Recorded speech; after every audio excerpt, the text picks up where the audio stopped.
In this chapter, we will study chemical reactions, chemical equations होती क्या है, chemical reactions क्या है, फिर केमिकल रिएक्शंस के कैरेक्टरिस्टिक्स क्या होते हैं, केमिकल इक्वेशन क्या होती है, इसको रिप्रेजेंट कैसे करते हैं, फिर बैलेंस केमिकल इक्वेशंस क्या होती हैं, फिर बैलेंस करने के लिए हमें कुछ लॉज को पढ़ना पड़ेगा, law of conservation of mass, and these are some type of reactions, combination, decomposition, displacement, double displacement, oxidation and reduction reactions, redox reaction, and after that corrosion and rancidity. In this chapter, we will cover all these topics.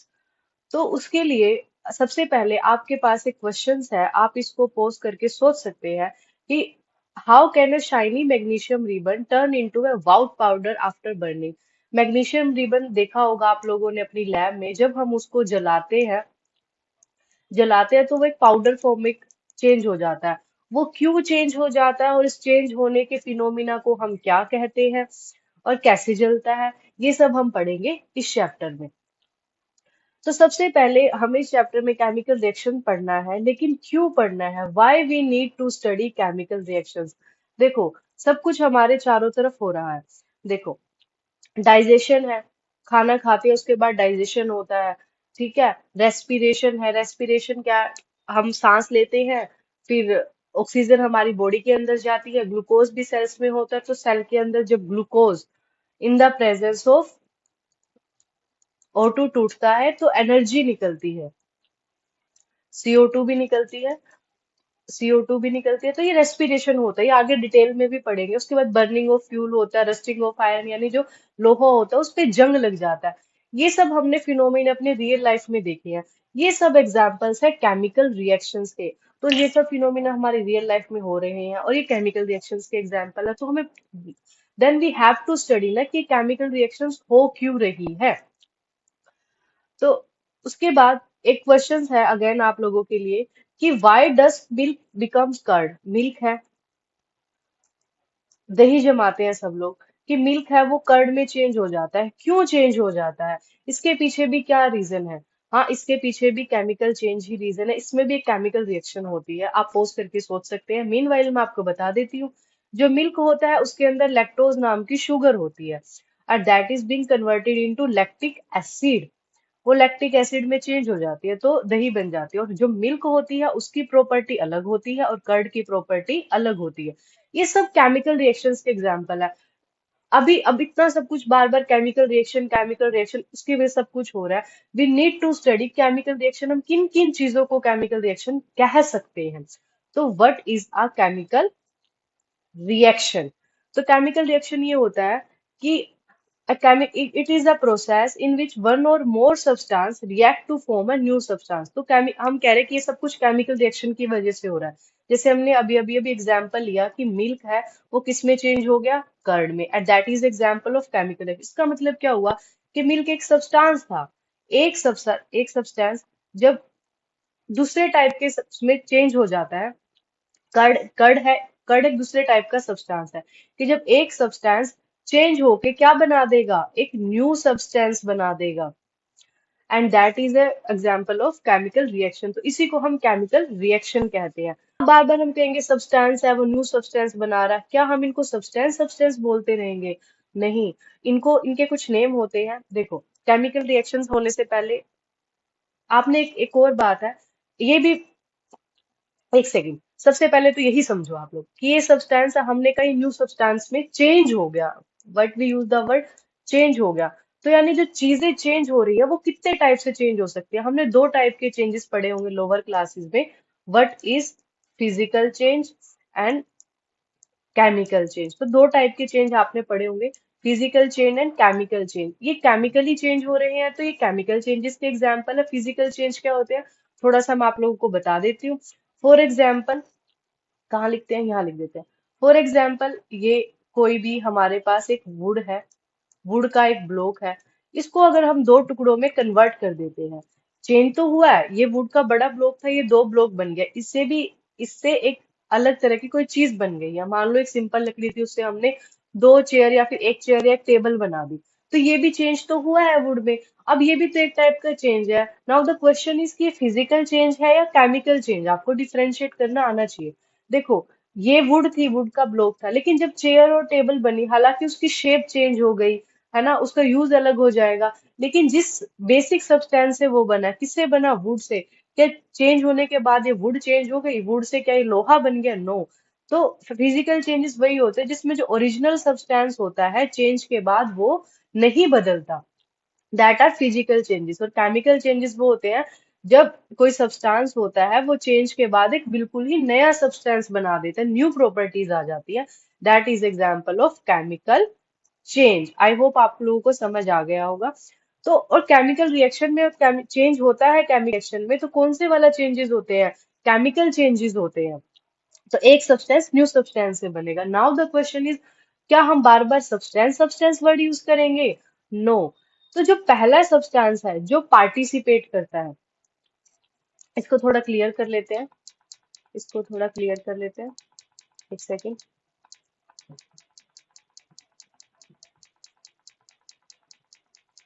देखो, जिसने participate किया सबसे पहले, जिसने participate किया, एक second,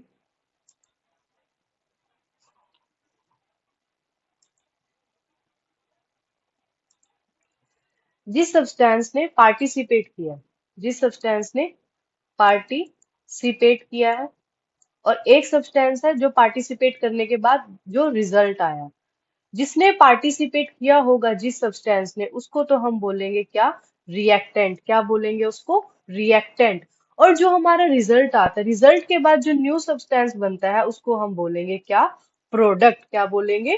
product. तो मतलब केमिकल इक्वेशन में दो चीजें होंगी हमारे पास, one is reactant and another is product. ठीक है। और एक सिंपल एग्जांपल है, सबने ये ले सकते हैं। हाइड्रोजन है, हाइड्रोजन गैस होती है, ऑक्सीजन गैस होती है, जब इनको दोनों को मिलाया जाता है then what we get? Water.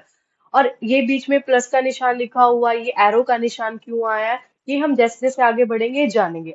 क्या आप इसमें ये आइडेंटिफाई कर सकते हैं what is reactant and what is product? हाँ, हाइड्रोजन और ऑक्सीजन ने पार्टिसिपेट किया। देखो, हाइड्रोजन एक अलग टाइप की गैस है, इसके यूजेस अलग होते हैं।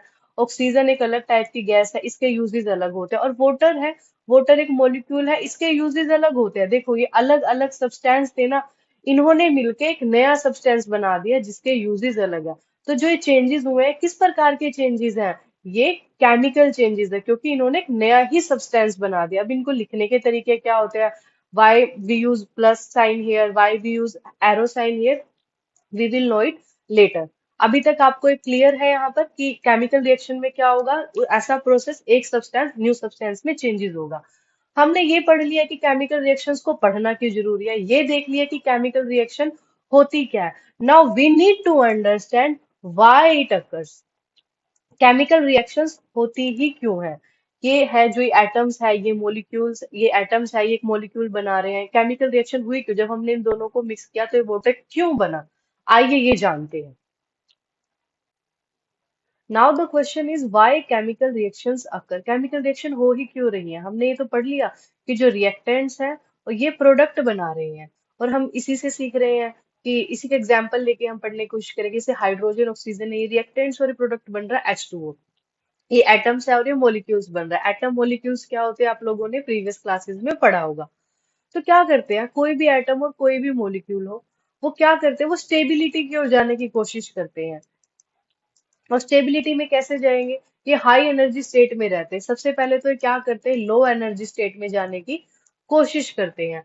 High energy state to low energy state जाने की कोशिश करते हैं। दूसरा क्या करते हैं? स्टेबिलिटी, स्टेबिलिटी, स्टेबल होने की कोशिश करते हैं। स्टेबल होने की कोशिश क्यों करते हैं? क्योंकि अपना ऑक्टेट कंप्लीट करने की कोशिश करते हैं। तो कोई पूछे क्यों होते हैं, आप दो रीजन बता सकते हैं कि हाई एनर्जी स्टेट होते हैं, कि लो एनर्जी स्टेट में जाने की कोशिश करते हैं, और ये try to gain the stability, और अपना ऑक्टेट कंप्लीट करने की कोशिश करते हैं। फॉर एग्जाम्पल से हाइड्रोजन, ऑक्सीजन, अगर इनको सेपरेटली देखें, ये बहुत ज्यादा एनर्जी स्टेट्स में, और ये स्टेबल भी नहीं है, जबकि जो मॉलिक्यूल है, वाटर है, वो कंपेरेटिवली स्टेबल है। किनके कंपेयर में? अगर हम सेपरेटली हाइड्रोजन को देखें और ऑक्सीजन को देखें। और फिर केमिकल रिएक्शन होगी कैसे? वो कैसे होगी कि जो पुराने बॉन्ड्स होंगे, मान लो हाइड्रोजन हाइड्रोजन के बीच कोई बॉन्ड है, ऑक्सीजन ऑक्सीजन के बीच बॉन्ड है, जो ये पुराने बॉन्ड होंगे, ये क्या होंगे? ये ब्रेक होंगे, और ये ब्रेक होंगे और न्यू बॉन्ड्स बनेंगे। न्यू बॉन्ड्स बनेंगे। तो मतलब क्या होगा, पुराने बॉन्ड्स होंगे वो टूटेंगे और वो नए बॉन्ड बनाने की कोशिश करेंगे, रीअरेंजमेंट होगा, रीअरेंजमेंट होगा। क्लियर है यहाँ तक?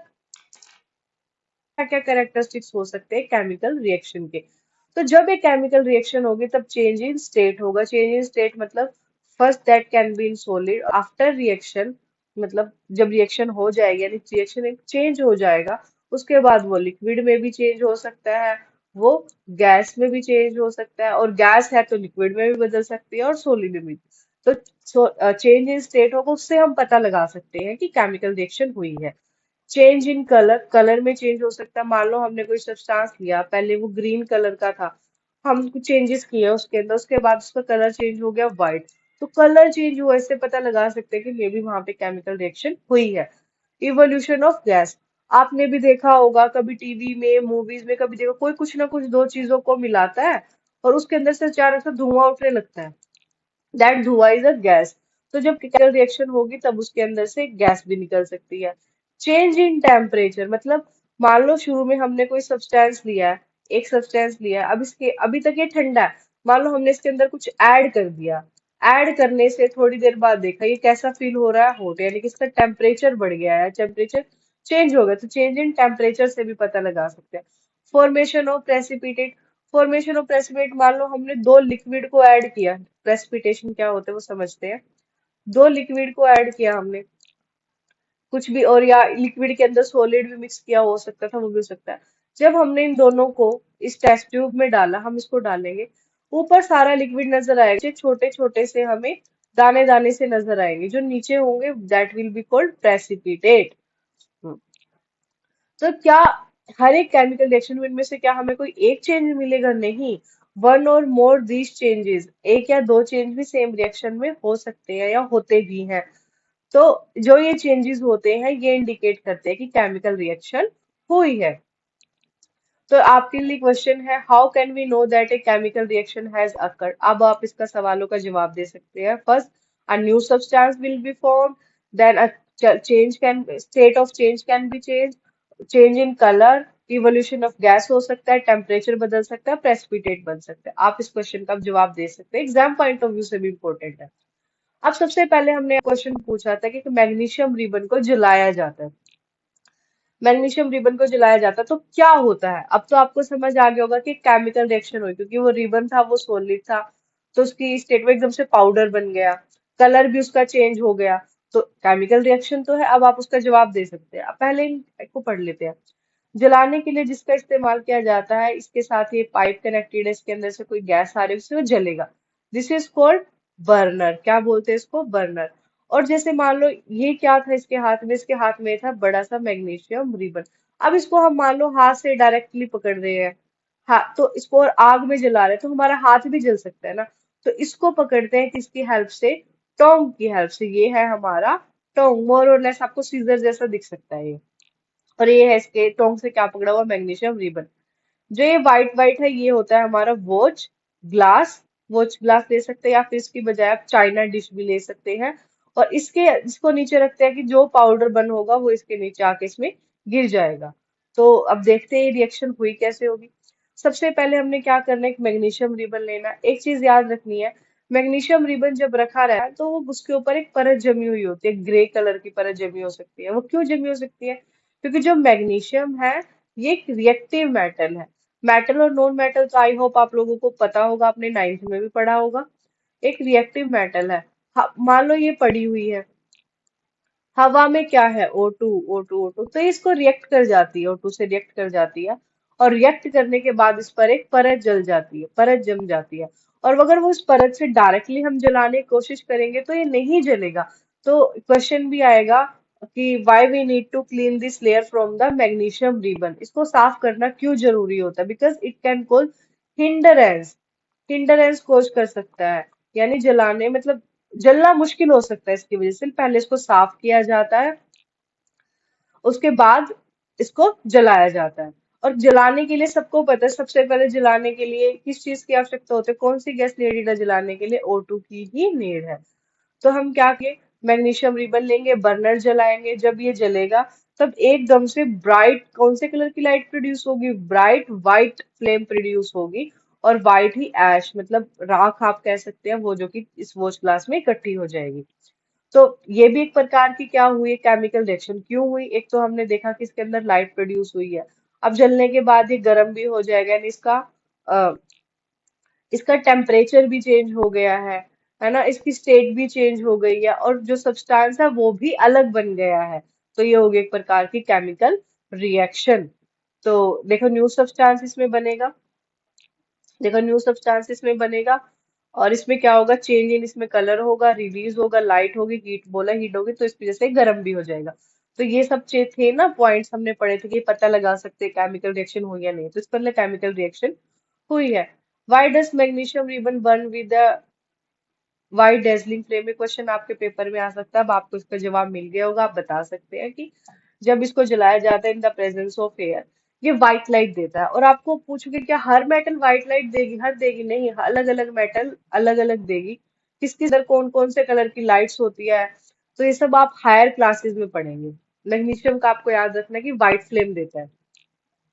उसके बाद अब आप कहोगे मैम आपने बता दिया जला हुआ लिखा, हम तो लिख सकते हैं। ये क्या लिखा हुआ है, 2 mg+O2 2 mg O, ये सब क्या लिखा हुआ है, इसके बारे में अभी हम पढ़ेंगे कि ये सब क्या होता है।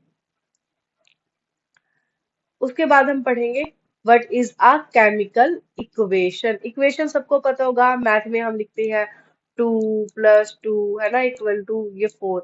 ऐसे इक्वेशन से कुछ भी लिख सकते हैं, x² + y² = 2z, ऐसे कुछ भी लिख सकते हैं, इक्वेशन लिखते होते हैं। तो हम हमें अब लिखनी है क्या, केमिकल इक्वेशन, यानी केमिकल्स को हमें इक्वेट करके लिखना है। कुछ something would be this side and something would be this side. तो केमिकल इक्वेशन क्या है, chemical equation is a symbol representation of chemical reaction. Symbol क्या, अब मान लो ये केमिकल रिएक्शन यहाँ पे हुई है, कहा मैग्नीशियम रिबन को, तो हमें ये लाइन लिखनी पड़ेगी, when we burn magnesium ribbon, है ना, in the presence of air और in the presence of photo, then magnesium oxide, तो इतना लंबा लिखना पड़ेगा। तो उसको छोटा करने के लिए, यानी अपने काम को हमें इजी बनाने के लिए हम क्या कर सकते हैं, we can use the symbolic representation. Symbolic कैसे कि जैसे इन्होंने एग्जाम्पल दिया है इसका, मान लो हम पूरी लिखने की बजाय कि hydrogen reacts with oxygen and that forms water, ये लाइन लिखने की बजाय हमने क्या कर लिया, हमने हाइड्रोजन को यहाँ लिख लिया प्लस, ये प्लस का साइन क्या दिखाता है कि हमने हाइड्रोजन को मिक्स किया किसके साथ, ऑक्सीजन के साथ, या ऑक्सीजन लिख दिया, और जो बना है हमने वो लिख दिया क्या, water. This is a chemical equation. क्या हमेशा ये वर्ड्स, अभी वर्ड्स वर्ड्स भी लिखने पड़ेंगे। देखो अब और इसको इजी करने के लिए, और इसको इजी करने के लिए हम इनके फॉर्मूलाज लिख सकते हैं। सबने पीरियोडिक टेबल के बारे में पढ़ा होगा, 30 to 40 तक आई थिंक एलिमेंट्स भी सबको मेमोराइज होंगे। हाइड्रोजन सबको पता है, हाइड्रोजन को ऐसे लिख भी सकते हैं और हाइड्रोजन को ऐसे रिप्रेजेंट भी कर सकते हैं फॉर्मूले से। और ऑक्सीजन है, ऑक्सीजन को ऐसे रिप्रेजेंट कर सकते हैं। उसके बाद वाटर, वाटर का भी फॉर्मूला सबको पता होगा। क्या फॉर्मूला है वाटर का, एक सेकेंड, ये क्या हो गया, एक सेकेंड, एक सेकेंड, इसको इग्नोर कीजिएगा। हाइड्रोजन को लिखने का क्या होता है, H2। ऑक्सीजन को हम O2 लिख सकते हैं, आई थिंक सबको पता होगा। वाटर का फॉर्मूला भी हर किसी को पता होगा, हम H2O लिख सकते हैं। तो अब ऐसे वर्ड से भी इनको लिखा जा सकता है, और वर्ड से लिखने की बजाय इनको इन फॉर्मूला से भी लिखा जा सकता है। तो यही है हमारी केमिकल इक्वेशन, किसको सिंबॉलिक रिप्रेजेंट करना है। ये भी ठीक है, ये भी ठीक है, लेकिन इससे भी आसान ये रहता है। उसके बाद हमने प्लस का निशान लगाया, एरो का निशान लगाया, ये सब भी पढ़ेंगे कहाँ लगाना है कहाँ नहीं। तो इसका फायदा क्या, why we need to use chemical equation, एक तो क्या इजी टू राइट है, हम कम शब्दों में आसानी से इसको कर सकते हैं, इजी टू अंडरस्टैंड, पूरा नहीं पढ़ना पड़ेगा, सिंपली इनको देख के पता लगा सकते हैं कि हाइड्रोजन और ऑक्सीजन को मिक्स किया होगा और H2O बना होगा। और universal language of chemistry, all over the world इसको समझा जा सकता है। मान लो किसी कंट्री में इंग्लिश नहीं आती है, मान लो हमने इंग्लिश में लिख दिया, हिंदी में लिख दिया, through these formulas or through this symbol everybody can understand what we have written here. So can we represent a reaction using symbol instead of words? Obviously, इसीलिए तो हमने केमिकल इक्वेशन पढ़ा है, ताकि वर्ड्स के से हम एक्सप्लेन ना करना पड़े। अब ये प्लस का निशान, एरो का निशान, इनको भी पढ़ते हैं।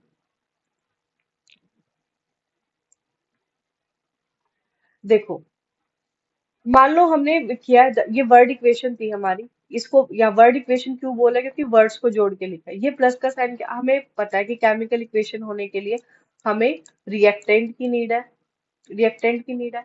उसके बाद क्या बनेगा, प्रोडक्ट बनेगा। अब देखो, रिएक्टेंट हमने कहा था, रिएक्टेंट है जिन्होंने पार्टिसिपेट किया, पार्टिसिपेट किया। और प्रोडक्ट क्या है, जो हमारा रिजल्ट आया।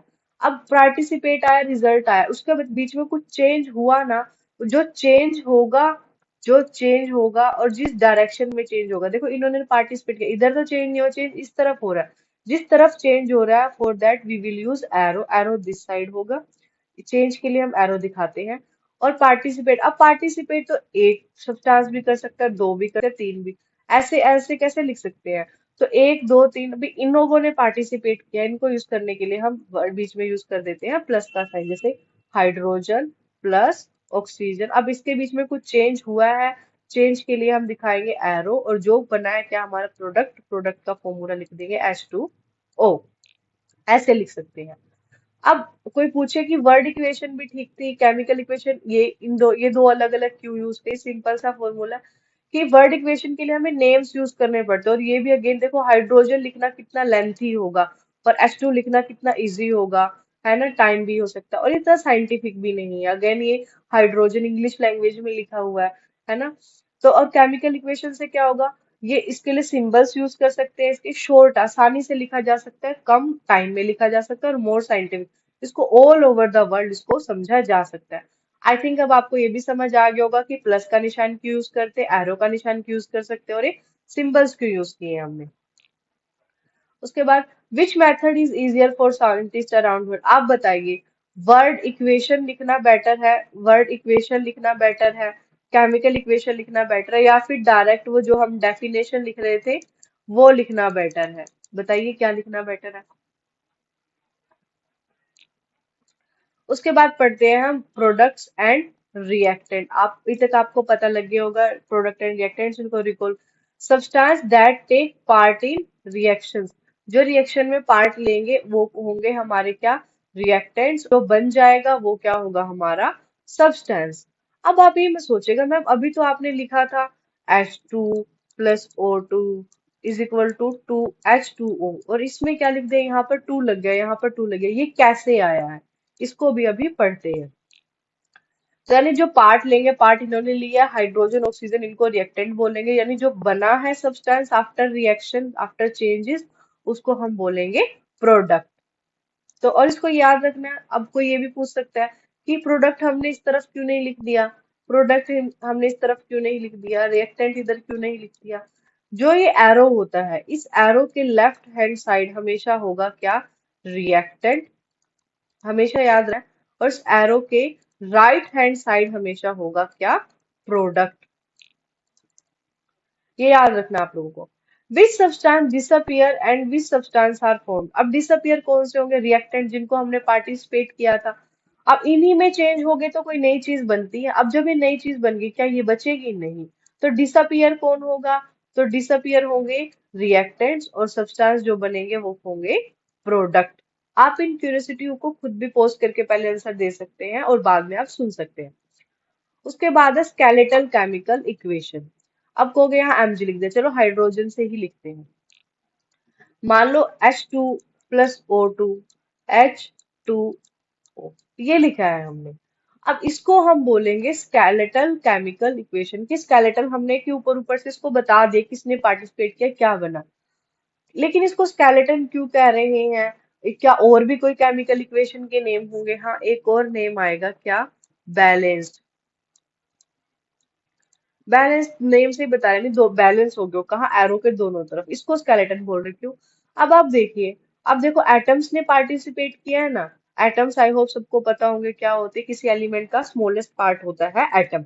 अब हाइड्रोजन है, हाइड्रोजन यहाँ 2 लिखा हुआ है। अब जो नीचे लिखा होता है इसका मतलब है इतने नंबर ऑफ एटम्स ने यहाँ पार्टिसिपेट किया, हाइड्रोजन 2 लिखा हुआ है, यानी 2 एटम हाइड्रोजन के हैं यहाँ पे। और ऑक्सीजन के कितने एटम ने पार्टिसिपेट किए, यहाँ पर 2 2 लिखा हुआ है। अगेन यहाँ हुआ H2O, तो हाइड्रोजन के तो 2 एटम ने पार्टिसिपेट किया, O के नीचे तो कुछ नहीं है, इसका मतलब ऑक्सीजन के कितने एटम ने पार्टिसिपेट, यहाँ पे बना है हमारे पास एक, और पार्टिसिपेट किसने किया था, दो ने। तो एक कहाँ गया, एक कहाँ गया। तो अब को पूछोगे कि एक को देखना क्यों जरूरी है, अभी भी ये भी पता लग जाएगा कि ये दो थे एक थे, हम ऐसे काम क्यों नहीं चला सकते। तो सबसे पहले ये जानिए कि स्केलेटल केमिकल इक्वेशन क्या होगी, कि वो इक्वेशन होगी जो जो हमने सिर्फ रो लिख दी होगी, जैसे जैसे केमिकल इक्वेशन के we just represented that, and the number of atoms है both of sides that are not equal. अब देखो हाइड्रोजन के इधर दो है, हाइड्रोजन के दो, ये ठीक है, लेकिन जो ऑक्सीजन के इधर दो है इधर एक है, क्या ये इक्वल है, नहीं है। अगर वो इक्वल है, नहीं है, तब उसको कौन सी इक्वेशन बोलेंगे हम, स्केलेटल केमिकल इक्वेशन। जस्ट हमने सिंबल से रिप्रेजेंट किया है, नंबर ऑफ एटम्स को नहीं देखा है।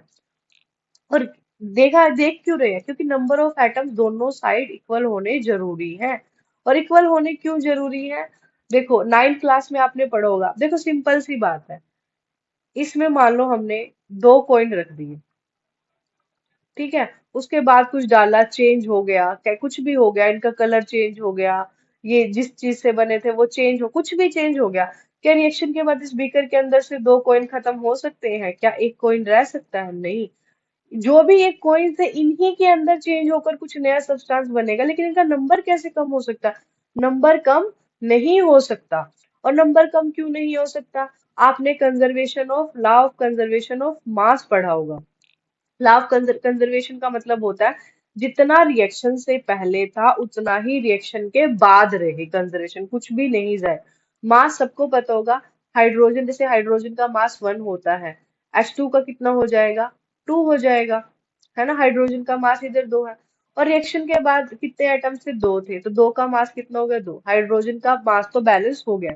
ऑक्सीजन का, एक ऑक्सीजन का कितना होता है, ऑक्सीजन आता है 8 नंबर पे, मास कितना होता है ऑक्सीजन का, 16। अब जिन बच्चों को ये नहीं पता है मैं कहाँ से लिख रही हूँ, आप एक बार पीरियोडिक टेबल पढ़ें, पीरियोडिक टेबल सबने पढ़नी है। सब सारी भी सबसे याद नहीं होता, एटलीस्ट 30 to 40 सबको रिमेम्बर होनी चाहिए। उनका क्या होता है, एटॉमिक नंबर क्या है, एटॉमिक नंबर क्या है, और एटॉमिक मास क्या है, ये सबको रिमेम्बर होना चाहिए। एटॉमिक मास, तो ऑक्सीजन आप देखेंगे उसमें 8वें नंबर पे आता है, तो मास कितना होता है, 16। तो एक ऑक्सीजन का है ना 16, कितने ने पार्टिसिपेट किया, 2, तो कितना हो जाएगा, कितना हो जाएगा, 16 × 2 कितना हो जाएगा, 32 हो जाएगा। और रिएक्शन के बाद देखो कितना मास रह गया, हाइड्रोजन का 2 था, 2 था, ऑक्सीजन एक ही रह गई है प्रोडक्ट में, तो एक होगी तो कितना होगा, 16। अब देखो पार्टिसिपेट कितने ने किया था, 32 + 2 32, 32 + 2 कितना हो गया, 34, 34 मास था टोटल, रिएक्शन से पहले, और रिएक्शन के बाद कितना हो गया, 18।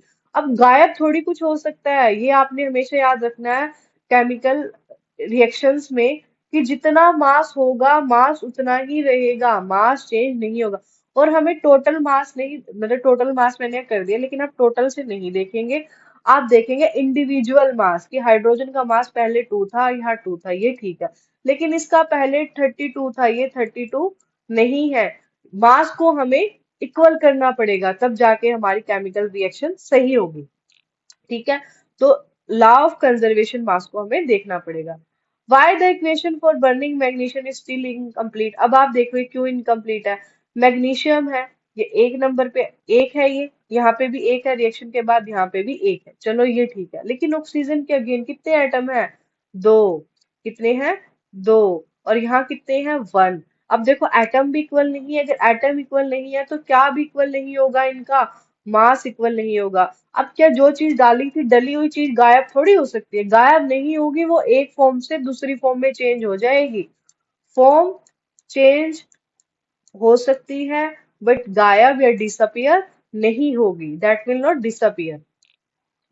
अब देखेंगे क्या होंगे, अब उसके बाद होगी why we need for balancing chemical equation, एक क्वेश्चन आपसे पूछा जाएगा, ये तो मैंने आपको बता ही दिया कि बोथ साइड्स क्या होगी, ये आपको याद रखना है, वो वाली स्केलेटल थी, बैलेंस क्यों करनी जरूरी है, एक तो बताया कि नंबर ऑफ एटम्स क्या होने चाहिए, सेम होने चाहिए, क्योंकि एटम्स ना तो क्रिएट किए जा सकते हैं, नहीं डिस्ट्रॉय किए जा सकते हैं, जो उनका नंबर है वो सेम रहना चाहिए, जैसे मैंने यहाँ पे समझाया है कि इनके एटम का जो नंबर है 2 था 1 था, ये सेम रहना चाहिए, क्योंकि एटम आए हैं तो वो गायब नहीं हो सकते। और उसके बाद जो एक मास का कंसेप्ट हमें याद रखना है कि अगर एटम सेम होंगे तो क्या होगा, मास, जो लॉ ऑफ कंजर्वेशन ऑफ मास है, कंजर्वेशन मास है, वो ओबे होगा।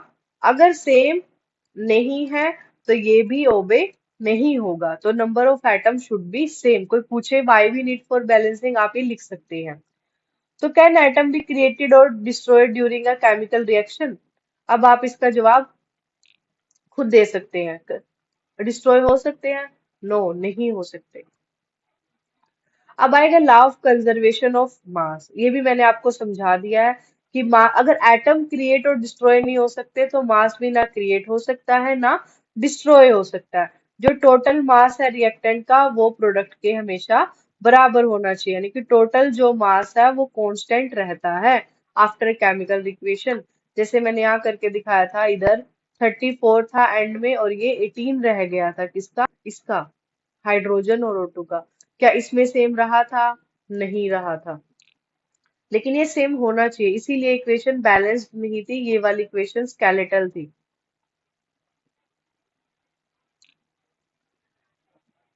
Where do atoms go during a chemical reactions? तो एटम कहाँ जाते हैं, अब बताइए, क्या एटम एक खत्म हो सकते हैं? नहीं हो सकते, वो जस्ट चेंज हो सकते हैं। चेंज होके कोई और केमिकल फॉर्मूला बना सकते हैं, लेकिन number of atom will be same. अब आएगी बैलेंस्ड केमिकल इक्वेशंस की। बैलेंस्ड केमिकल इक्वेशन करने के लिए कुछ स्टेप्स होंगे।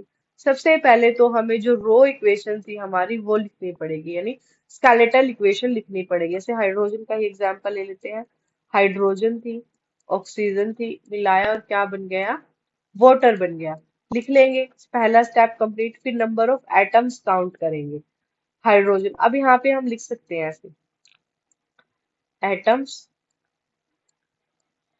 ठीक है। यहाँ पे सीरियल नंबर 1 2 जितने ने भी पार्टिसिपेट किया, एक टेबल बना सकते हैं। उसके बाद लेफ्ट हैंड साइड, फिर उसके बाद राइट हैंड साइड।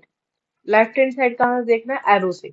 अब एटम्स कौन कौन से, हाइड्रोजन है तो नंबर 1 हम एटम लिख देंगे, कौन सा, हाइड्रोजन। देन हम लिख सकते हैं क्या, ऑक्सीजन, लिख दिया। अब लेफ्ट हैंड साइड इनके कितने एटम, अब यहाँ पे लिखा हुआ है इसके सबस्क्रिप्ट में 2, तो लेफ्ट हैंड साइड में इसके कितने एटम है, 2। इधर भी कितने हैं, 2। Left hand side right hand बराबर है, बराबर, इसको नहीं छेड़ना। अब ऑक्सीजन, ऑक्सीजन यहाँ कितने हैं, 2, लेकिन यहाँ कितने हैं, 1। अब आप देखिए, क्या ये सेम है, क्या नंबर ऑफ एटम सेम है, नो। एटम सेम नहीं है, क्या कंजर्वेशन ऑफ मास ओबे होगा, नहीं।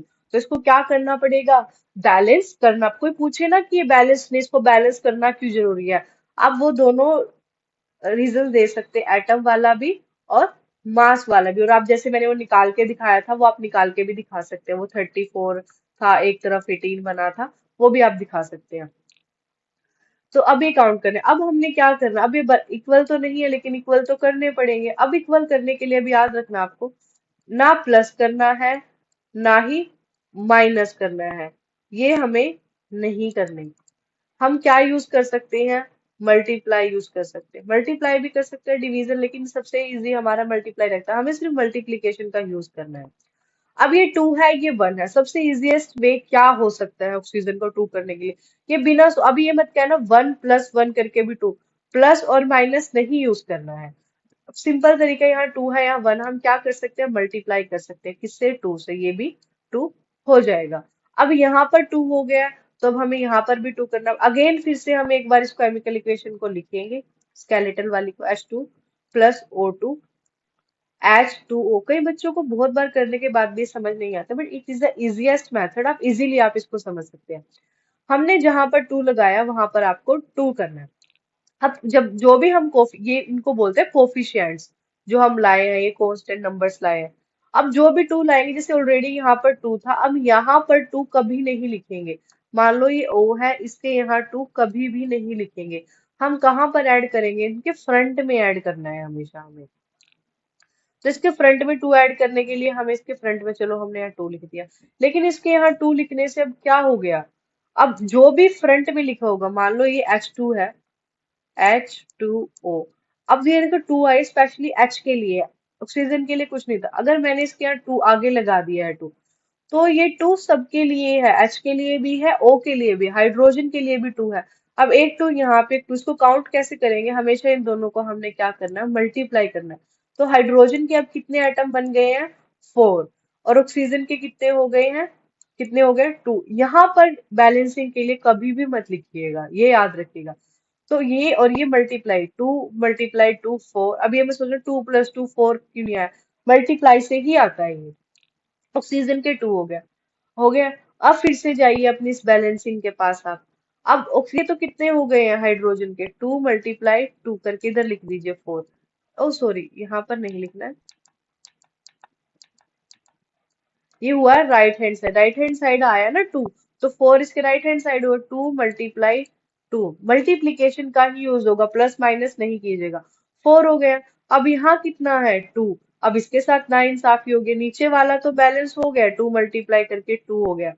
लेकिन ये ये तो अभी भी बैलेंस नहीं हुआ है। इसको फिर से क्या कर सकते हैं? इसको इधर टू से मल्टीप्लाई कर दे, फोर। अब क्या बैलेंस नजर आ रही है? हाँ, फोर एटम इधर है, फोर एटम इधर है, टू इधर है, टू इधर है। एक सेकंड रुकिएगा।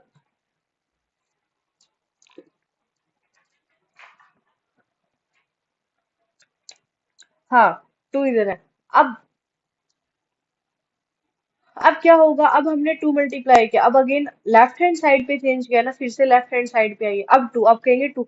इधर तो टू है, यहाँ पे वैसे भी हमें नहीं चाहिए था टू, हम हमेशा आगे ऐड करना है फ्रंट में। तो टू यहाँ लिख देंगे। अब देखिए, टू मल्टीप्लाई टू फोर हो गए हैं, टू मल्टीप्लाई टू फोर हो गए हैं इधर। ऑक्सीजन के इधर दो हैं, ठीक है, एटम्स लिख रही हूँ, मास नहीं लिख रही। हाइड्रोजन के टू मल्टीप्लाई टू फोर हो गए हैं और टू हो गए। क्या अब ये बैलेंस्ड है? हाँ, अब ये बैलेंस है। ये हमेशा आपको याद रखना है। जो सबस्क्रिप्ट होती है, सबस्क्रिप्ट यानी ये वाला जो होता है, इसको नेवर चेंज, नेवर चेंज।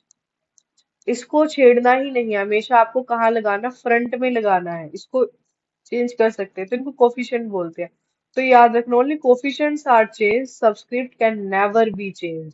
अब इसी का, अब आपको देखो, एक ये क्या स्टेप सारे फॉलो कर लिए हमने? हाँ, स्केलेटल इक्वेशन लिख ली, and number of atom count. अब ऐसे अलग अलग नहीं, आप ये टेबल बना सकते हैं, एनसीईआरटी में भी गिवन है, हाइड्रोजन और ऑक्सीजन। फिर रिकाउंट करना है एटम्स को, ऐड कोफिशिएंट, जिसका ऐसा भी हो सकता है कि एक को बैलेंस करने के चक्कर में दूसरा अनबैलेंस हो सकता है, घबराना नहीं है। फिर से उसको बैलेंस कर दीजिए, हो सकता है पहले वाला फिर अनबैलेंस हो जाए, फिर से बैलेंस कर दीजिए। जब तक दोनों बैलेंस नहीं होते आप कोफिशिएंट्स ऐड करते जाए, लेकिन मल्टीप्लाई में, not in plus not in minus. तो रिकाउंट करिएगा, फिर वेरीफाई कीजिएगा इक्वेशन को। तो एग्जाम्पल भी दिया हुआ है, मैग्नीशियम O2 और MgO को, इसको बैलेंस करने के बाद ये बनती है। ये बहुत इजी है, मैंने जैसे बनाई है, यू कैन प्रैक्टिस इट। अब क्वेश्चन है एक, how can we make the number of atom equal on both side? कैसे बना सकते हैं? बैलेंसिंग करनी पड़ेगी। बैलेंसिंग के लिए क्या करना पड़ेगा? हमें कोफिशिएंट्स ऐड करने पड़ेंगे। दिस क्वेश्चंस आर इम्पोर्टेंट, ये क्यू का जवाब देते हैं। Every every why is important for science.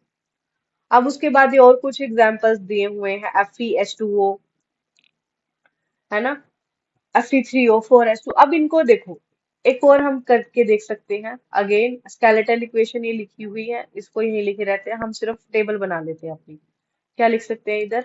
Atoms लिख सकते हैं, left hand side, right hand side. Atoms कितने हैं? Fe, हाइड्रोजन और ऑक्सीजन, एक दो तीन। अब आप इसको एज अ कंपाउंड नहीं, इसको आपको करना है, आपको सबको इंडिविजुअली एटम में लेना है। सबसे पहले Fe यानी आयरन लिख देते हैं, हाइड्रोजन लिख देते हैं, ऑक्सीजन। लेफ्ट हैंड साइड, अब देखो आयरन कितना है, फेरस कितना है, वन। फेरस और आयरन एक ही बात है। हाइड्रोजन कितने हैं? दो। अब आपको ये दो, अब देखो सब सबस्क्रिप्ट में लिखा हुआ है ना, टू। ऑक्सीजन कितने हैं? वन। राइट हैंड साइड में Fe कितने हैं? अब इसके सबस्क्रिप्ट में थ्री लिखा हुआ है, तो कितने हैं? थ्री। ऑक्सीजन कितने लिखे हुए हैं? फोर लिखे हुए हैं। हाइड्रोजन कितने लिखे हुए हैं? टू लिखे हुए हैं। सब कर दो। सबसे इजी जो दिखता है आपको, सबसे इजी पहले उसको कर लो, या ऑक्सीजन, किसी से भी आप स्टार्ट करके देख सकते हैं। तो सबसे पहले चलो, हम आयरन है, हम आयरन को ही करके देख लेते हैं। आयरन का एक जगह एक है, एक जगह तीन है। ऐसे ही है ना। आयरन का एक है, एक जगह तीन है। सबसे पहले आयरन को लेके देख सकते हैं, इसको मल्टीप्लाई कर देते हैं किसके साथ, थ्री के साथ। कितना हो जाएगा, थ्री। दोनों साइड बराबर हो गया, हो गया। और इसको लिख के देख सकते हैं फिर, Fe+H2O, Fe3O4+H2। Fe3 था, हमने थ्री कर दिया, मल्टीप्लाई कर थ्री, किसी में भी चेंज नहीं आया, इसके आगे थ्री लगाने से ही हमारा ठीक हो गया। बार बार आपको आप नेक्स्ट इक्वेशन बना के लिख सकते हैं। नेक्स्ट हमने क्या करना, हाइड्रोजन के इधर फोर से इधर टू से क्या मल्टीप्लाई करना पड़ेगा, टू से। हो जाएगा फोर। लेफ्ट हैंड साइड किया ही हमने, यानी यहाँ फोर करना पड़ेगा। अब दोबारा से आप लिखिए, नहीं तो कंफ्यूज हो जाएंगे।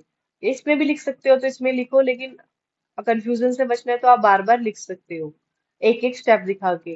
पहले इसको लिख सकते हो स्टेप वन, फिर दोबारा से इसको दिखा सकते हो स्टेप टू, आप ऐसे कर सकते हैं। तो ठीक है, टू मल्टी, अब अगेन सबस्क्रिप्ट में इसके टू था, टू है, इसके आगे लगाना पड़ेगा हमें, टू लगाना पड़ेगा। टू टू जा फोर, हाइड्रोजन के फोर हो गए हैं। और इधर कितने थे हाइड्रोजन के, मैंने सॉरी कुछ गलत लिख दिया है क्या, हाँ सॉरी, मेरे से एक मिस्टेक हो गई है। हाइड्रोजन के इधर भी टू थे, और एक सेकेंड, हाइड्रोजन के इधर टू थे, इधर सिर्फ टू थे। हाइड्रोजन का इधर टू था और इधर भी टू था। ऑक्सीजन में चेंज था, यहाँ वन था और यहाँ ऑक्सीजन था फोर। तो आपको ये वाली रिएक्शन लिखने की नीड नहीं है, आपको अभी इसके आगे कुछ भी लगाने की नीड नहीं है। तो दूसरी बार में हम क्या देखेंगे, हाइड्रोजन तो हमें यहाँ पे इक्वल दिखाई दे रहा है, ये भी टू है और ये भी टू है। किसको चेंज करना पड़ेगा हमें, ऑक्सीजन को चेंज करना पड़ेगा। क्या करना पड़ेगा, यहाँ पे इधर फोर है, वन है, इसको किससे मल्टीप्लाई करना पड़ेगा, फोर से। तो फोर हो जाएगा। तो नेक्स्ट दोबारा से हम इक्वेशन लिखेंगे, ये मैंने इसको वो कर दिया, रब कर दिया, आप इसको कंसीडर मत कीजिएगा। फोर से, यानी कि अब हाइड्रोजन में कोई चेंज नहीं करना, हमें चेंज किसमें करना है, ऑक्सीजन में। यानी लेफ्ट हैंड साइड हमें ऑक्सीजन को के फोर एटम बनाने, इसके लिए फोर कोफिशिएंट ऐड करना पड़ेगा। अब अगेन यहाँ कर सकते हैं क्या, यहाँ नहीं कर सकते, आगे करना पड़ेगा। तो आगे क्या लिखेंगे हम इसके, फोर। इसको चेंज करने से आप एक और चेंज हो गया, देखो फोर लिखने से ऑक्सीजन के तो फोर बन गए हैं, लेकिन हाइड्रोजन के कितने हो गए हैं, एट हो गए हैं। मैं इसको यहाँ फिर से लिख देती हूँ, थ्री Fe, H2O, Fe3O4+H2। अब मैंने फोर ऐड किया यहाँ पे मैंने क्या ऐड कर दिया, फोर ऐड कर दिया। फोर ऐड करने से क्या हो गया, ऑक्सीजन के तो फोर हो गए, लेकिन अब हाइड्रोजन के कितने हो गए हैं, एट हो गए हैं। और इधर टू ही है। तो इधर क्या हो गया, ऑक्सीजन के, इसके हाइड्रोजन में चेंज हो गया। तो फिर से हम इस पे टेबल पे जाएंगे, इसमें चेंज करेंगे। इसके कितने हो गए हैं, फोर हो गए हैं, फोर से मल्टीप्लाई को कर दिया, इसके एट हो गया। तो फोर टू जा एट, इधर तो कितने हो गए, टोटल एट। इधर अभी भी कितने हैं, टू है। तो किसमें देखो, सब बैलेंस, अब यहाँ पे थ्री है, यहाँ पे थ्री है। और हाइड्रोजन ऑलरेडी बैलेंस था, हमने नहीं किया, लेकिन ऑक्सीजन को बैलेंस करने के चक्कर में अनबैलेंस्ड हो गया, फिर से इसको करना पड़ेगा। ये फोर है, ये फोर है, ठीक है, लेकिन यहाँ एट हो गया। इसको किससे मल्टीप्लाई कर सकते हैं, फोर से। कितना हो जाएगा, एट। यानी राइट हैंड साइड फोर से करना पड़ेगा। तो यहाँ क्या कर देंगे, इसके आगे टू है ऑलरेडी, यहाँ पे क्या आ जाएगा, फोर आ जाएगा। ठीक है, अब ये बन जाएगी हमारी बैलेंस्ड इक्वेशन। देखिए, three Fe, four H2O, Fe3O4+4H2। अब आप इनको काउंट करके देख सकते हैं, number of atoms are same. अब देखो, कैन वी सिम why can't we simply write a reaction without checking the number of atom. हम नंबर ऑफ एटम को काउंट करे बिना क्यों नहीं लिख सकते, आप देखिए। अगर सेम नहीं होंगे तो एटम्स कहीं ज्यादा होंगे, कहीं कम होंगे, तो क्या वो ओबे करेगा रूल को, नहीं। तो क्या कंजर्वेशन ऑफ मास को करेगा, नहीं।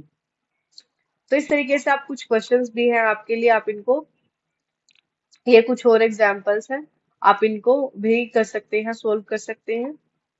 ये और कुछ फर्दर क्वेश्चंस आपके लिए बैलेंसिंग के, आप इनको भी सोल्व कर सकते हैं। अगर आपको कुछ प्रॉब्लम है, आप कमेंट कर सकते हैं। मैं अगेन एक दो बार सिर्फ बैलेंसिंग बैलेंसिंग पे एक वीडियो बना दूंगी।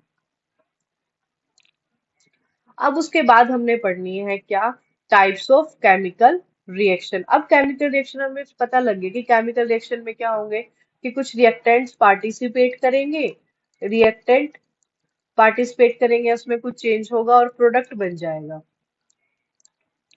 यही है ना हमारी केमिकल रिएक्शन। अब क्या केमिकल रिएक्शन एक ही टाइप की होगी? अब ये भी पता लगे कि केमिकल रिएक्शन पता लगा सकते हैं, इवोल्यूशन गैस होगा, हीट में चेंज होगा, लेकिन क्या सेम तरह की होगी सारी केमिकल रिएक्शन? नहीं। हो सकता है, हम ऐसे भी कर सकते हैं, रिएक्टेंट है, हम हो सकता है दो रिएक्टेंट यूज कर लें और प्रोडक्ट हमारा एक बन जाए। हो सकता है हम एक ही रिएक्टेंट कर ले, उसको तोड़ने की कोशिश करें, किससे? हीट से, हमारे जो प्रोडक्ट है वो दो बन जाए। हो सकता है दो ही इधर रिएक्टेंट यूज हो और दो ही प्रोडक्ट इधर यूज हो बन जाए।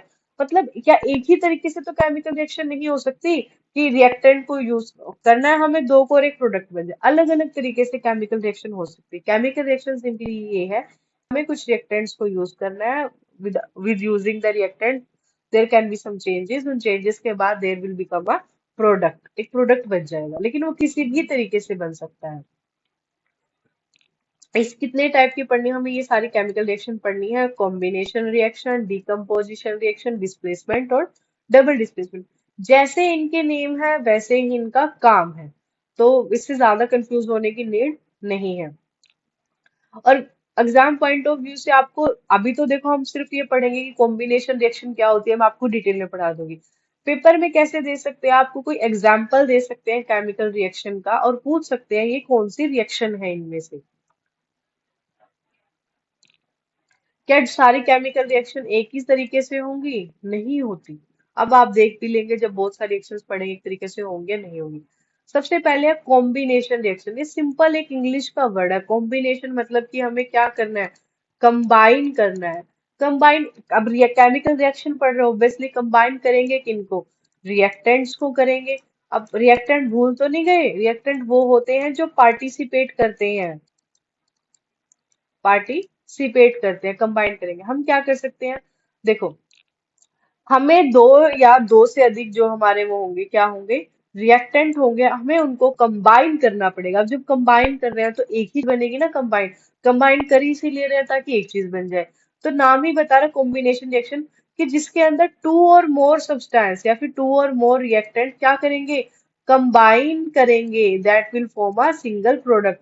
सिंपल सा नेम है कॉम्बिनेशन, मतलब क्या, रिएक्टेंट्स कंबाइन करें, कंबाइन करेंगे तो एक ही प्रोडक्ट बनाएंगे ना। When two or more reactants or substance will combine and form a single product, that will be called combination reaction। इसकी जनरल फॉर्म क्या हो सकती है, कि रिएक्टेंट होंगे ए बी, ठीक है, और क्या, एरो का निशान याद है ना, ये केमिकल रिएक्शन को दिखा रहा है, इस तरफ हो रही है, एक ही प्रोडक्ट बना लेंगे इसे। अब ए बी नहीं लिखना है, ए बी कोई भी रिएक्टेंट हो सकता है, बी एक अदर रिएक्टेंट हो सकता है, सी हमारा क्या होगा, प्रोडक्ट। ए बी हमारे क्या होंगे, रिएक्टेंट, और सी हमारा क्या होगा, प्रोडक्ट होगा। अब एग्जाम्पल ले सकते हैं। अब जैसे हमने मैग्नीशियम रिबन को जला के देखा था, अब ये तो पता लग गया होगा इसके आगे टू क्यों लिखा है, ये बैलेंसिंग करने के लिए लगाए हुए कोफिशिएंट्स है। अब मैग्नीशियम रिबन को लिया, एक सिंगल रिएक्टेंट था, फिर जलाने के लिए किसकी नीड होती है हमें, ऑक्सीजन की नीड होती है, तो क्या बना दिया, 2MgO, यानी कि मैग्नीशियम ऑक्साइड। क्या, मैग्नीशियम ऑक्साइड। अब देखो मैग्नीशियम ऑक्साइड का फॉर्मूला एम, देखो फॉर्मूले तो है ना, ये तो आपको याद रखने पड़ेंगे। मैग्नीशियम ऑक्साइड का फॉर्मूला MgO क्यू है, MgO2 क्यों नहीं है, Mg2O2 नहीं है, ये नहीं होते। यही क्यों होता है, ये हमने 9th क्लास में पढ़े थे, और किसी बच्चे को अगर ये नहीं आते हैं बनाने फॉर्मूलाज, तो आप कमेंट कर सकते हैं, इसके ऊपर भी एक वीडियो बन जाएगी। और एक और चीज आपको याद रखनी है, इस एरो का इस्तेमाल एक चीज के लिए और किया जाता है। इस रिएक्शन के लिए जो भी कंडीशंस होंगी, जैसे कि कोई हमें टेम्परेचर देना हो, ठीक है, सिंपली हमें करना हो कि इसको हीट कर रहे हैं, या फिर कोई हमें प्रेशर इसको देना हो पर्टिकुलर, वो इस एरो के ऊपर लिखा जा सकता है कि पर्टिकुलर जो कंडीशंस होती हैं। तो कॉम्बिनेशन रिएक्शन जैसा नहीं मैं याद हो गया, पेपर में आते हैं, बिल्कुल फ्री के मार्क्स है, कि जब टू और मोर सब्सटेंस, कॉम्बिनेशन तो कंबाइन करना है। अब कहोगे ये वर्ड कैसे याद होंगे, रिएक्टेंट सब्सटेंस, अरे याद करो ना, केमिकल रिएक्शन में दो ही तो चीजें हैं, एक रिएक्टेंट है और प्रोडक्ट है, कंबाइन किसको करेंगे, रिएक्टेंट को, क्या बन जाएगा, प्रोडक्ट। ठीक है, कॉम्बिनेशन रिएक्शन। और भी एग्जाम्पल है कॉम्बिनेशन रिएक्शन के, जैसे ये है। अब अगर आपको अच्छे मार्क्स चाहिए ना पेपर में, तो डायरेक्ट इनको मत लिखिएगा, सिर्फ CaOH2 सीधा इनको मत लिखिएगा। इनके नीचे आप लिख के भी बता सकते हैं कि this is called calcium oxide, this is called water, this is called calcium hydroxide. एक और चीज है कि जैसे CaO है, इनके ब्रैकेट में ना आपको एनसीईआरटी में एस लिखा मिलेगा ऐसे। H2O है, इसके ब्रैकेट में आपको L लिखा मिलेगा, है ना। CaOH2 है, इसके आगे आपको AQ लिखा मिलेगा। ये क्या होते हैं, ये स्टेट को दर्शाते हैं, इनको भी हम लिख सकते हैं, यानी कि S दिखाएगा, S for solid state, L मतलब liquid state, liquid state, AQ मतलब कि कोई था उसको पानी में सॉल्यूशन बनाया, यानी कि वाटर सॉल्यूशन बन गया, एक तरीके का वाटर सॉल्यूशन बन गया है, पानी में है। और यानी कि G मतलब कि वो किस फॉर्म में है, वो गैसियस फॉर्म में है, गैस फॉर्म में। तो ये आपको याद रखने हैं इनके ब्रैकेट में, और आप इनके हर रिएक्शन को दिखाने के लिए प्रॉपरली इनके आप ब्रैकेट में लिख सकते हैं किस किस स्टेट में है। लिखना की जरूरत से पता लग जाएगा, जब हमने कैल्शियम ऑक्साइड लिया है रिएक्शन करवाने के लिए, वो किस स्टेट में था, वो सॉलिड में था। H2O है लिक्विड, आप क्या कहेंगे, H2O के आगे हमें H2O तो हमेशा ही लिक्विड आएगा, नहीं, कहीं कहीं आपको ये जी भी लिखा मिल सकता, मतलब वहां पे हमने स्टीम को इस्तेमाल किया, इसके लिक्विड फॉर्म को इस्तेमाल नहीं किया है। तो ब्रैकेट में वो भी आपको लिखे मिल सकता है, तो आप उनको भी देख लीजिएगा। तो ये क्या होगा, कैल्शियम ऑक्साइड है। ये कैल्शियम ऑक्साइड सबने देखा होगा, जब हमें अपनी वॉल्स पर पेंट करना होता है ना, या कहते हैं कि सफेदी करवानी है, कुछ भी कराने, जब हमें वॉल पर करना होता है तब हम इसको लेकर आते हैं। इसको हम देसी लैंग्वेज में, हिंदी में इसको चूना भी कह देते हैं कि चूना है। तो कैल्शियम ऑक्साइड है, तो वाटर इसके अंदर ऐड करते हैं, तो पहले बिल्कुल ठंडा होता है, जैसे इसके अंदर वाटर ऐड करते हैं ना, जिस भी चीज के अंदर होगा बहुत ज्यादा गर्म हो जाता है। क्यों, इन दोनों की रिएक्शन करवाने से, देखो कैल्शियम ऑक्साइड ने जब वाटर के साथ मिक्स हुआ तो कुछ चेंजेस हुए, चेंजेस यानी कि कोई केमिकल रिएक्शन हुई, उसका एक जो हमारा ऑब्जर्वेशन निकला, एकदम से उसमें बहुत ज्यादा हीट प्रोड्यूस हुई। हीट प्रोड्यूस होने से क्या होगा, उसका जो टेम्परेचर है वो बढ़ जाता है, गर्म होता है कैल्शियम हाइड्रोक्साइड, तो हीट प्रोड्यूस होती है, कैल्शियम हाइड्रोक्साइड प्रोड्यूस होता है। अब ये क्या होगा, अब जब भी हम किसी दो रिएक्टेंट को मिक्स करेंगे, जब भी किसी दो रिएक्टेंट को हम क्या करेंगे, A+B, अब A+B को मिलाने से अगर वो हीट हुए जा रहे हैं, यानी अब हमने हीट नहीं दी है, वो अपने आप गर्म हो गया है खुद से, ऑटोमेटिकली हीट निकल गई है।